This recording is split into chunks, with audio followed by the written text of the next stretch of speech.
Shalom semuanya, apa kabar? Semua baik-baik, sehat-sehat dalam pemeliharaan perlindungan Tuhan. Amin. Puji Tuhan. Pada pagi hari ini saya akan berbagi firman Tuhan kepada sidang jemaat dan seluruh umat Tuhan yang berkaitan dengan kitab Wahyu. Saudara yang dikasihi oleh Tuhan, kitab Wahyu ini adalah merupakan kitab yang ditulis oleh Yohanes, salah satu murid yang dikasihi oleh Tuhan Yesus, di mana dia boleh mendapatkan kesempatan untuk mendapat satu pewahyuan dari Tuhan Yesus sendiri. Ya, kita tahu bahwa Yohanes ini adalah merupakan satu pribadi yang begitu dekat dengan Tuhan, dan itu sebabnya dia mendapat satu kesempatan yang indah juga di akhir hidupnya, yaitu dia menerima pewahyuan dari Tuhan Yesus mengenai situasi yang akan terjadi di akhir zaman. Nah, terlebih dahulu kita akan membaca di dalam Wahyu pasal yang pertama. Saya akan mengingatkan kembali kepada kita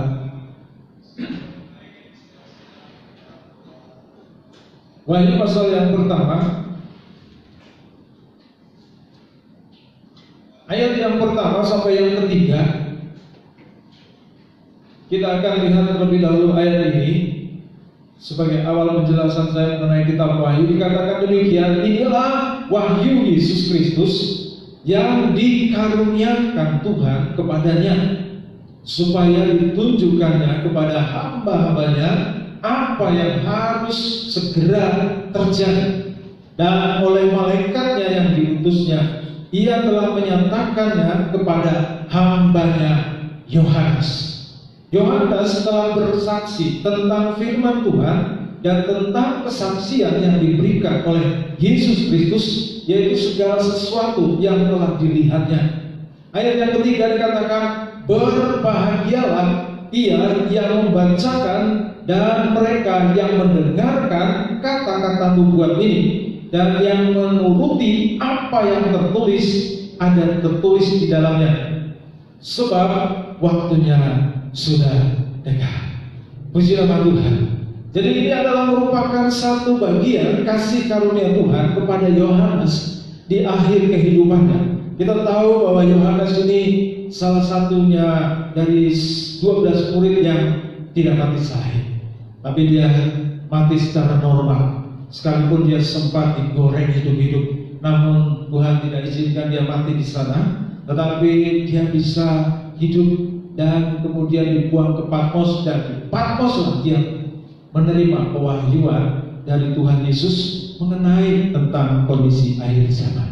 Nah, saudara, latar belakang Yohanes ini merupakan satu hal yang juga perlu untuk kita sikapi dalam hidup kita, bahwa orang yang dekat dengan Tuhan itu, dia akan mendapatkan bagian dari rahasia yang tersembunyi dari Tuhan Yesus mengenai segala sesuatu yang akan terjadi di akhir zaman ini. Puji nama Tuhan. Tertarik kalau kita mau dekat dengan Tuhan, pasti tidak ada yang rahasia dari Tuhan yang disembunyikan buat kehidupan kita, karena Tuhan akan membukakannya kepada kita seperti Yohanes. Nah, saudara yang dikasihi Tuhan, kitab Wahyu ini sebetulnya adalah kitab nubuatan yang akan digenapi di akhir zaman. Kitab Wahyu ini sendiri penggenapannya berjalan kurang lebih 14 tahun. Kenapa 14 tahun? Karena ini mengulangi kisah masa di mana Yusuf menggantikan mimpi daripada Firaun, yaitu ada 7 tahun kelimpahan, ada 7 tahun kelaparan. Namun bagi kita di akhir zaman ini, 7 tahun kelimpahan itu adalah merupakan 7 tahun kesempatan terakhir bagi gereja Tuhan di dalam menggunakan anugerah yang Tuhan berikan bagi dunia. Dan setelah itu 7 tahun masa kesesakan sebelum kedatangan Tuhan. Jadi penggenapan daripada kitab Wahyu ini kurang lebih 14 tahun berjalan. Kemudian posisi kita sekarang di mana saat ini? Nah, untuk mengetahui hal ini, saudara ya, maka kita perlu ada begitu banyak yang harus kita gali dari firman Tuhan. Namun tidak pada saat ini, saudara ya. Posisi kita sekarang adalah sebetulnya sekarang ada di dalam Wahyu pasal yang ke-6, ayatnya yang ke-7 dan yang ke-8. Ya. Wahyu pasal yang ke-6 ayat 7 dan 8 dikatakan demikian, dan ketika anak domba itu membuka meterai keempat, aku mendengar suara makhluk yang keempat berkata, mari. Dan aku melihat sesungguhnya ada seekor kuda hijau kuning, dan orang yang menungganginya bernama Maut, dan kerajaan maut mengikutinya. Dan kepada mereka diberikan kuasa atas seperempat dari bumi untuk membunuh dengan pedang, dan dengan kelaparan dan sabar, dan dengan binatang-binatang buas yang di bumi. Saudaraku, ini adalah merupakan bagian daripada posisi gereja Tuhan sekarang di meterai yang keempat.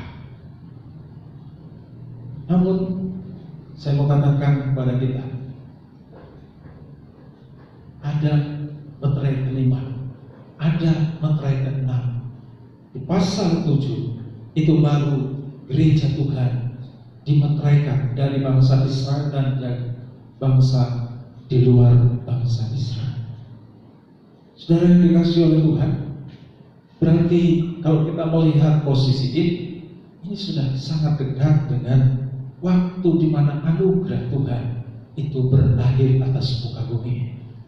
Dan masa kesusahan yang selama 7 tahun dan sebelum kedatangan Tuhan, seperti yang dikutip oleh Tuhan Yesus yang ditulis oleh kitab Nabi Daniel, itu akan terjadi ketika anugerah tidak ada lagi di atas muka bumi ini. Maka keselamatan itu akan dibayar dengan nyawa manusia itu sendiri, asalkan dia mempertahankan keselamatan yang di dalam Yesus. Nah, pada kesempatan pagi hari ini saya tidak akan menjelaskan jauh tentang ini, tetapi saya mau menjelaskan kepada kita supaya kita jangan takut membaca kitab Wahyu.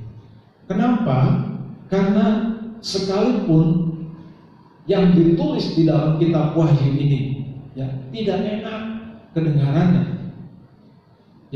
rasanya mengerikan, menakutkan, tetapi kita harus tahu bahwa di dalam kitab Wahyu ini ada disisipkan kata berbahagia.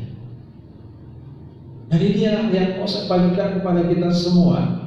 Kata berbahagia ini artinya kitab Wahyu ini bukanlah sesuatu yang membuat kita menjadi takut, cemas, khawatir, tetapi justru dengan mengetahui kitab Wahyu ini kita akan berbahagia. Haleluya. Nah, itu sebabnya di dalam ayat yang ketiga dikatakan kita akan melihat ada 7 kata berbahagia. Artinya ini adalah merupakan satu kesempatan yang kita bisa ambil di suatu penggenapan dari kitab Wahyu ini sendiri di hari-hari ini. Kita tahu bahwa kebahagiaan itu harus kita ciptakan sendiri. Dan mari saudaraku, dengan kesempatan pagi hari ini belajar kitab Wahyu, kita mau menciptakan kebahagiaan di dalam kehidupan kita.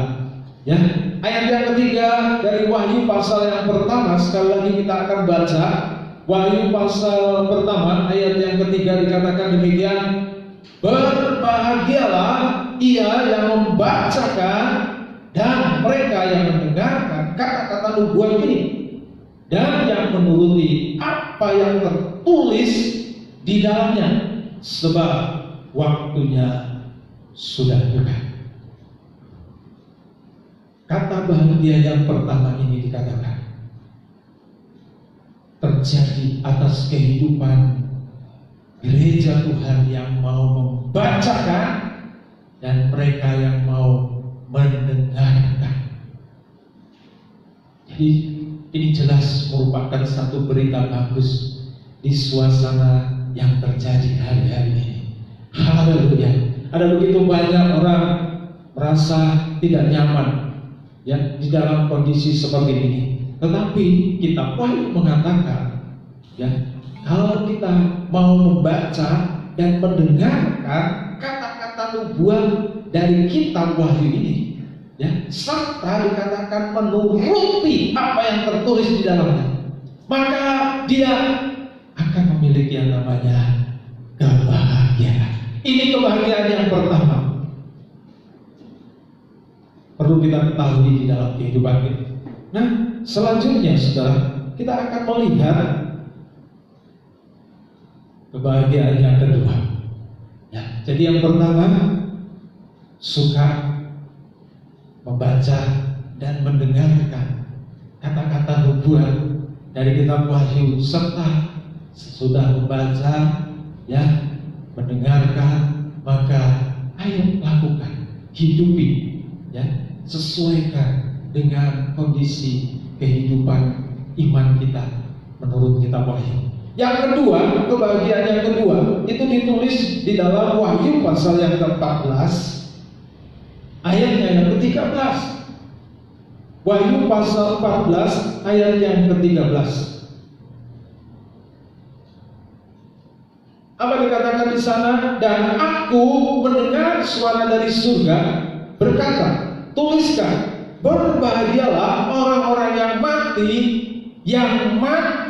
dalam Tuhan sejak sekarang ini. Sesungguhnya kata Roh, supaya mereka boleh beristirahat dari jerih lelah mereka, karena segala perbuatan mereka menyertai mereka. Saudara, sekalipun dalam suasana yang terjadi di dalam penggenapan kitab Wahyu ini ada satu yang mengerikan, namun Tuhan juga memberikan suatu kesempatan bagi orang-orang yang mungkin tidak sampai kepada zaman di mana anugerah diangkat dari atas muka bumi, artinya ikut rapture ya. Tuhan juga katakan berbahagia orang yang tidak sampai ikut rapture, karena mereka dikatakan diberikan kesempatan untuk beristirahat ya dari jerih lelah mereka di tengah-tengah dunia ini. Artinya mereka tidak mengalami yang namanya kesusahan dari keadaan yang terjadi di muka bumi ini.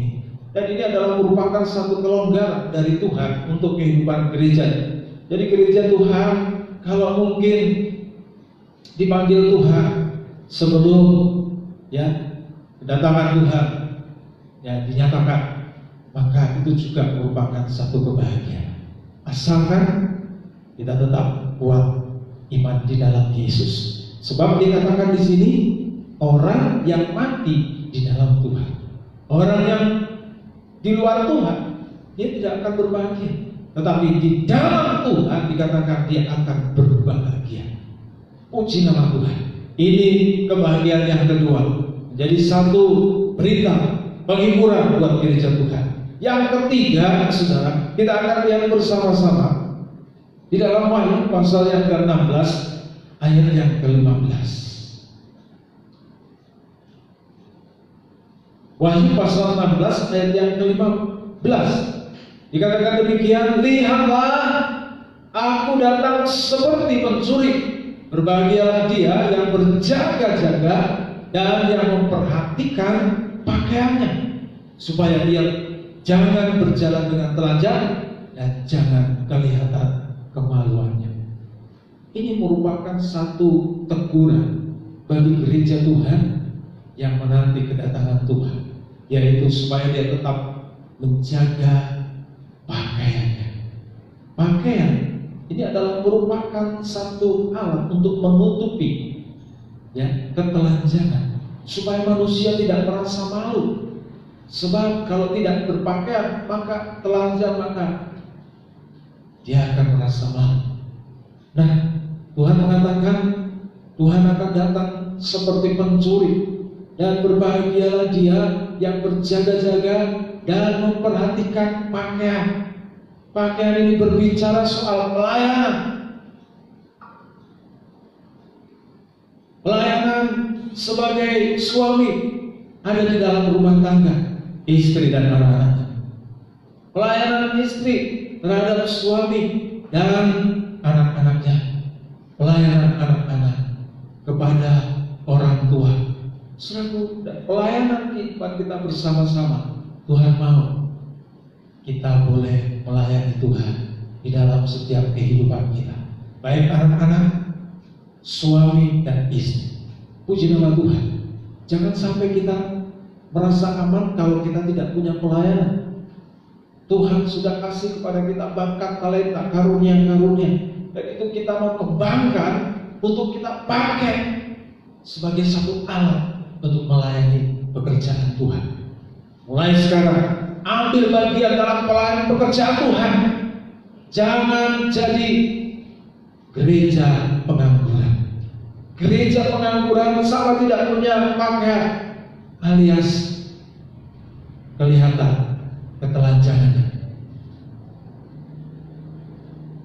Gereja yang memiliki pakaian adalah gereja yang mau melayani Tuhan, melayani sesamanya di dalam kasih Tuhan Yesus Kristus sebagai mempelai pria surga. Puji nama Tuhan.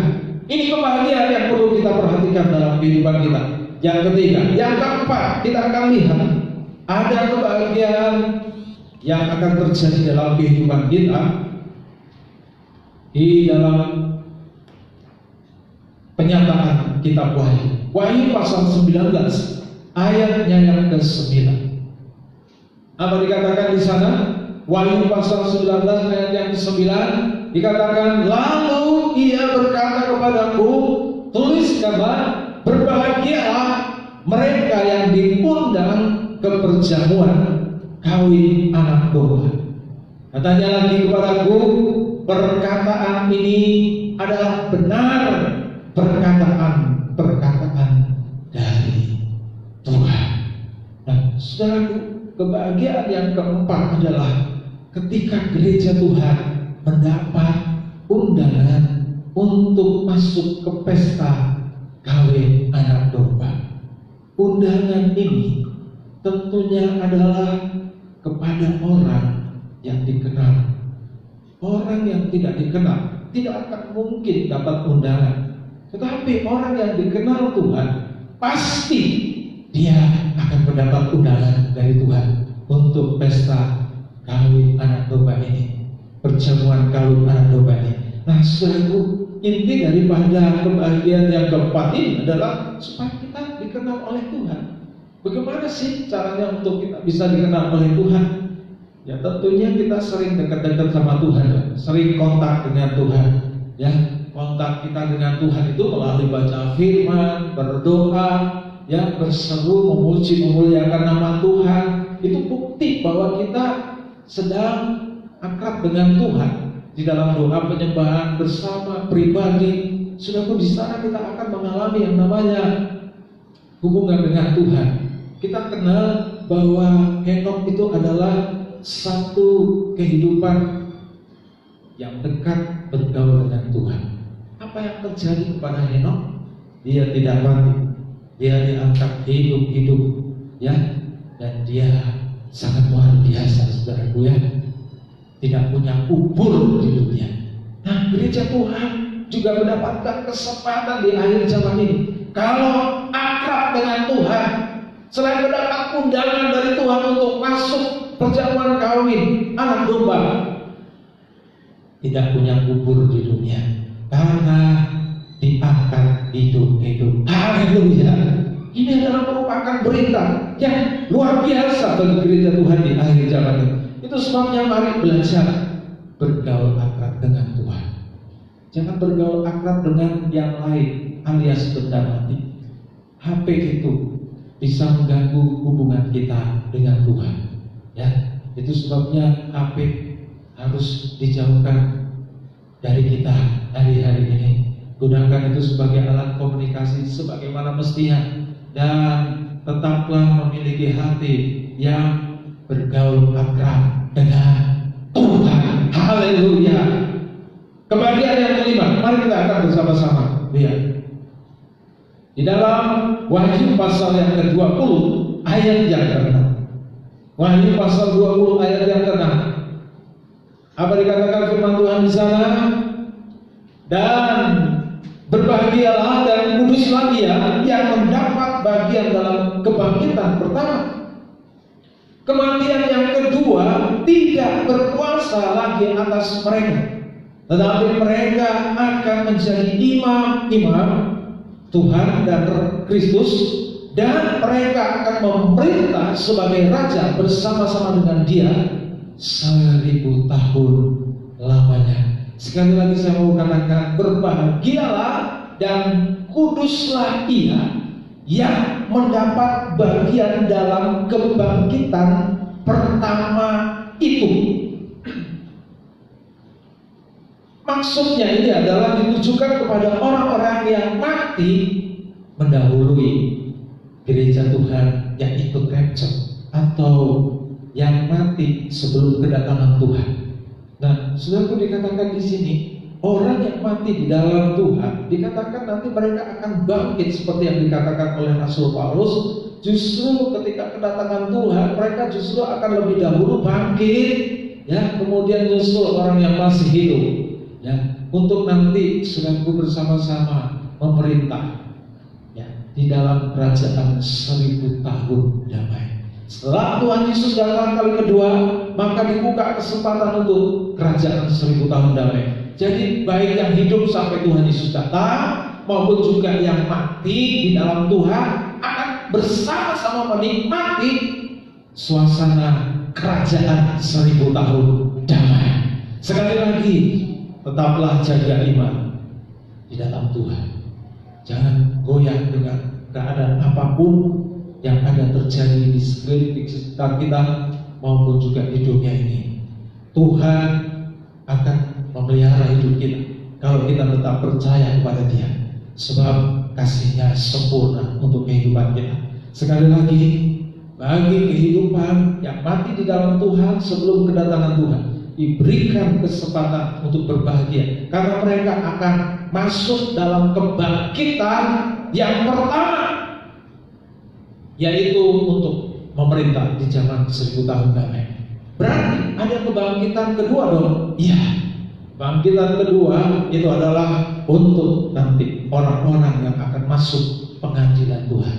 Saya sarankan untuk saya dan kita semua, jangan masuk kebangkitan kedua, tapi kebangkitan yang pertama, supaya kita bisa bersama-sama memerintah kerajaan 1000 tahun damai.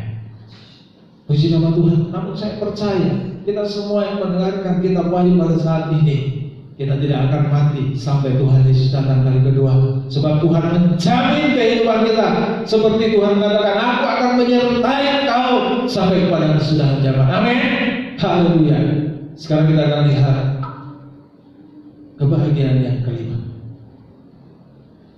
dalam Wahyu pasal 22 ayat yang ke-7. Wahyu pasal 22 ayat yang ke-7, kita akan bersama-sama lihat di sana apa dikatakan oleh firman Tuhan. Ya, sesungguhnya aku datang segera. Berbahagialah orang yang menuruti perkataan nubuat kita ini. Dan perhatikan baik-baik, sesungguhnya aku akan datang segera, kata Tuhan Yesus. Berbahagialah orang yang menuruti perkataan nubuat kita ini. Ini adalah kebahagiaan daripada orang-orang yang dimeteraikan oleh Tuhan. Kita tahu bahwa kitab Wahyu ini masih dialami oleh gereja Tuhan di 7 tahun kesempatan terakhir, yaitu yang dimulai dari penyucian 7 gereja, kemudian 7 meterai, dan di meterai yang ke-6 di sana dikatakan terjadi pemeteraian bagi gereja Tuhan, baik dari orang pilihan maupun juga di luar orang pilihan. Namun syarat untuk menjadi orang atau gereja Tuhan yang dimeteraikan adalah harus melewati yang namanya 7 penyucian gereja Tuhan. Ada jemaat Efesus, ada Smyrna dan seterusnya. itu dikoreksi terus oleh Tuhan tentang sikap, tabiat, karakter imannya yang tidak sesuai. Salah satunya saudara Efesus, dia giat di dalam melayani pekerjaan Tuhan. Ya, kapan ada pelayanan, ya selalu hadir. Ya. Namun setelah diperiksa oleh Tuhan, ternyata pelayanannya tidak sesuai dengan apa yang Tuhan inginkan. Dia melayani tanpa kasih, mula-mula.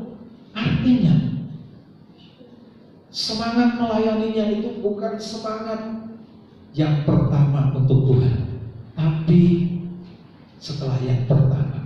Artinya sekalipun melayani, tetapi dia kasih sisa-sisa buat pelayanannya. Ini koreksi buat jemaat di Efesus. Ada begitu banyak orang melayani, tetapi tidak memberi yang utama untuk Tuhan, tetapi justru memberi sisa-sisa. Kalau sudah yang tidak pertama, berarti sisa. Jadi itu sebabnya Tuhan mengatakan kepada jemaat Efesus, ayo mulai lagi pelayanan dengan dasar yaitu kasih yang mula-mula, dengan kasih yang utama kepada Tuhan. Haleluya. Itulah pengorbanan yang harus kita mau lakukan di dalam pelayanan kita untuk Tuhan kita. Karena Tuhan kita itu adalah Raja segala raja, maka kita harus berikan yang utama untuk Dia. Saudaraku, belum lagi yang Smyrna. Smyrna itu miskin, tapi disuruh untuk setia. Ya, jadi ada gereja Tuhan yang memang kelihatan miskin, namun kita jangan jadi olok-olokan buat yang miskin. Amin. Justru kita kalau diberkati, kita menolong yang miskin. Yang miskin dikatakan, ayo tetap setia. Ya, saya akan bacakan sedikit ayatnya, Wahyu 2 ayat 9. Ya, dikatakan kepada jemaat di Smyrna di sini, aku tahu kesusahanmu dan kemiskinanmu, namun engkau kaya. Saudara bisa dibayangkan, sudah susah masih miskin, ini sangat menderita sekali, saudara ya. Jadi kalau ada gereja model seperti ini, jangan disiksa lagi dengan menghakiminya, saudara. Tapi datanglah, ulurkan tanganmu, angkat dia dari kesusahan dan kemiskinannya. Dikatakan, namun engkau kaya dan fitnahan mereka. Apa arti kata ini? Ya kalau sudah susah, miskin, ya jelas kaya, saudara ya. Tapi kayanya bukan kaya uang, kaya pujian, tapi kaya fitnahan. Itu sebabnya ini teguran buat gereja. Supaya kalau kita melihat ada gereja yang susah, miskin, jangan diperbanyak lagi, diperkaya lagi dengan fitnah.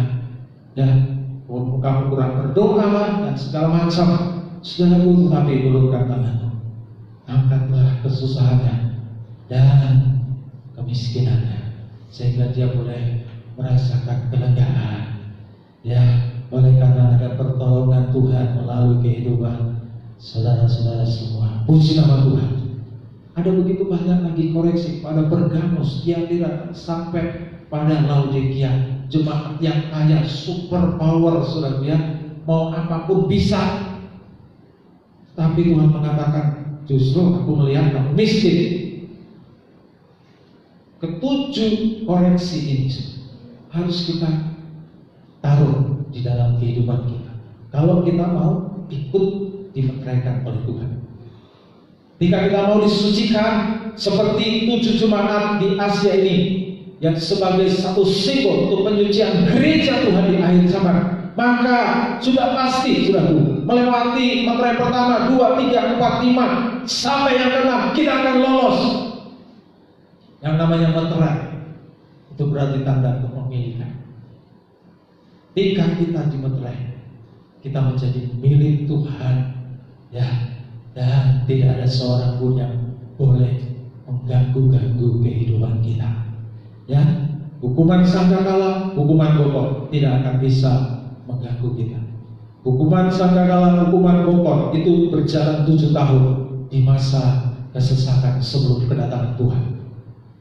Dan itu sebabnya yang dikatakan di dalam kebahagiaan yang kelima ini, ya, orang menuruti perkataan-perkataan nubuat kita ini adalah gereja Tuhan yang mau terus menerima koreksi dari Tuhan. Ada orang mengatakan kalau koreksi itu merupakan bagian dari Taurat. Tidak, saudara. Koreksi itu adalah bagian daripada kesempatan untuk gereja Tuhan menjadi milik Tuhan, yang nanti akan disahkan dengan memberikan tanda meterai kepemilikan Tuhan. Jangan bosan untuk ditegur, dinasihati oleh firman Tuhan, tapi relakan diri supaya kita bisa mendapatkan meterai cap dari Tuhan sebagai tanda miliknya. Dan kita tidak akan masuk masa 1 kali 7 tahun kesesakan sebelum kedatangan Tuhan. Kebahagiaan yang keenam,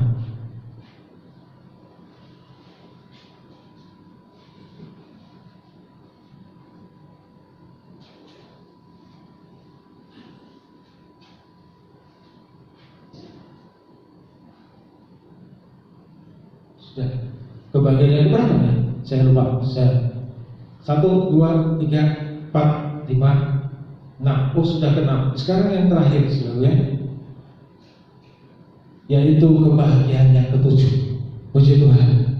Ya, dikatakan di dalam Wahyu pasal 22 ayatnya yang ke-14. Ini adalah bagian penghiburan bagi gereja Tuhan di akhir zaman. Wahyu 22 ayat 14, apa dikatakan di sana? Berbahagialah mereka yang membasuh jubahnya, mereka akan memperoleh hak atas pohon-pohon kehidupan dan masuk melalui pintu-pintu gerbang ke dalam kota itu. Saudara yang dikasihi oleh Tuhan, ini adalah kebahagiaan yang ke-7, ya, kebahagiaan yang terakhir dan yang sempurna. Karena angka 7 itu angkanya Tuhan, angka sempurna. Dikatakan sekali lagi, berbahagialah mereka yang membasuh jubah. Mereka akan memperoleh hak atas pohon-pohon kehidupan dan masuk melalui pintu gerbang di dalam kota itu. Itulah kota Yerusalem baru yang Tuhan sediakan buat kehidupan kita. Haleluya. Namun dikatakan di sini harus rela membasuh jubah.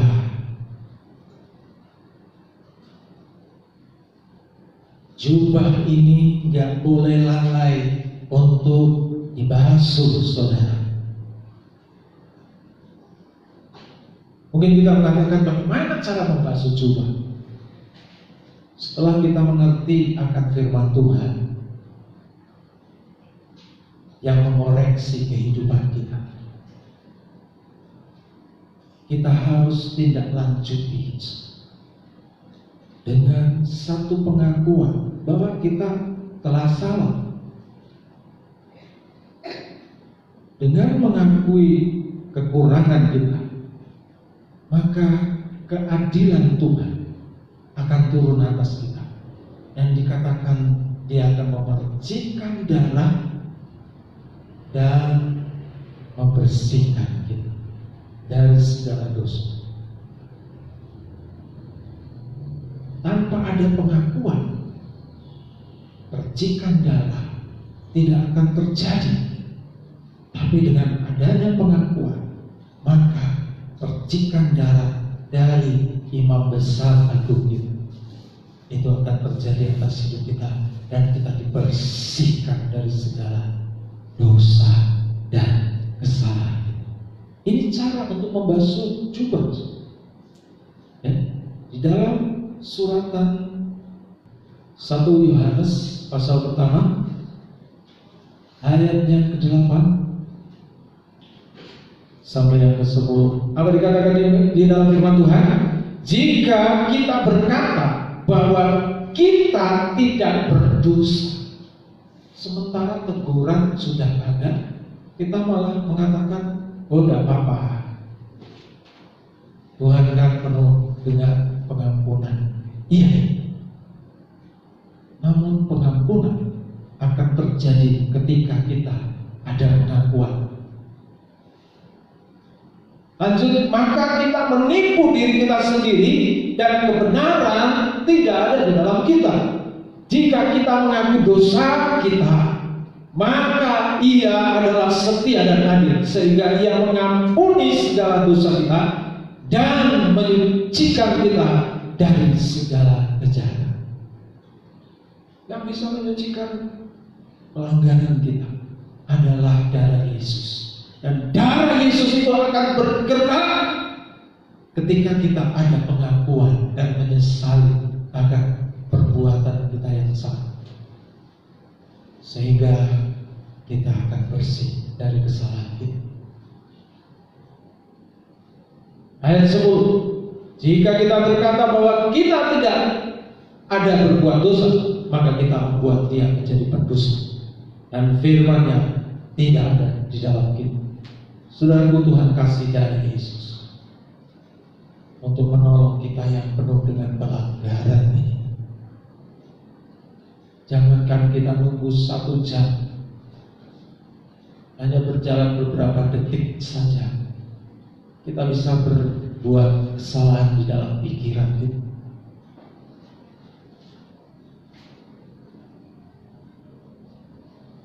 Jangan nunggu 1 hari, beberapa jam saja, mungkin kita tidak sadar sudah melakukan pelanggaran. Namun Tuhan itu masih membuka pintu kesempatan buat kita.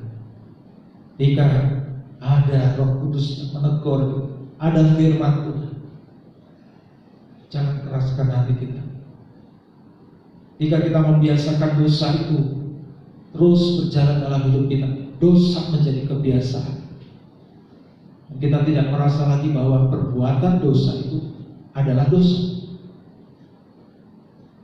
Di dalam doa yang diajarkan oleh Tuhan Yesus, salah satunya adalah memohon ampun dari dosa. Selain darah Yesus, kita disucikan juga, saudara. Pengampunan kepada orang lain itu merupakan dasar dari pengampunan atas hidup kita. Artinya, kalau kita disucikan, jangan suka menghakimi orang lain.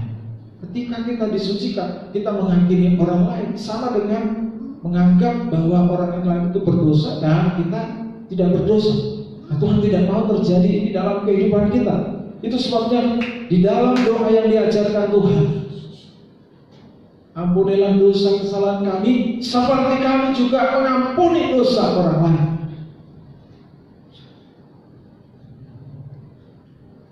Artinya darah Yesus itu menyucikan juga hati yang mengampuni orang lain. Itu bagian daripada kehidupan yang akan mengalami pengampunan dosa. Inilah kebahagiaan yang tertulis di dalam kitab lain yang perlu kita perhatikan bersama-sama. Jadi mulai sejak sekarang, jangan lagi takut untuk membaca dan mendengar kitab Wahyu, dan lakukanlah apa yang disuruh, yang dituliskan di dalam kitabnya. Kau akan mengalami kebahagiaan. Sekali lagi, biar oleh darah Yesus yang masih ada bekerja sampai saat ini, kita tidak lalai mencuci jubah kita, dan stoplah menganggap orang lain lebih berdosa daripada kita. Jika kita memiliki sikap yang baik di dalam kehidupan kita, maka kita akan berbahagia di dalam keadaan apapun di akhir zaman ini. Datanglah Tuhan itu untuk kehidupan kita. Mari kita mau bersyukur atas firman Tuhan. Kita akan tundukkan kepala, kita akan berdoa.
memberkati setiap anak-anak-Mu yang sudah mendengarkan firman Tuhan.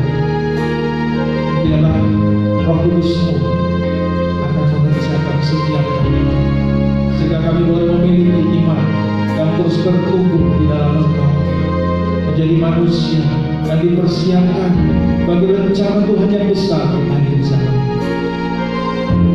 Masuklah dalam perlindungan Tuhan, diluputkan dari satu kali 7 masa kesesakan yang akan menimpa atas muka bumi. Terima kasih Tuhan, kiranya Tuhan memberkati kehidupan kami dan melindungi kami. Kiranya Tuhan menjaga kami dari malapetaka, sehingga sakit kami tidak menimpa. Berkat Tuhan yang menjadikan kami kaya, susah payah tidak akan menambahnya. Kami akan nikmati hidup ini bersama dengan Tuhan, berjalan bersama dengan Tuhan, dengan keajaiban Tuhan yang luar biasa. Dalam nama Tuhan Yesus Kristus. Dan semua yang percaya katakan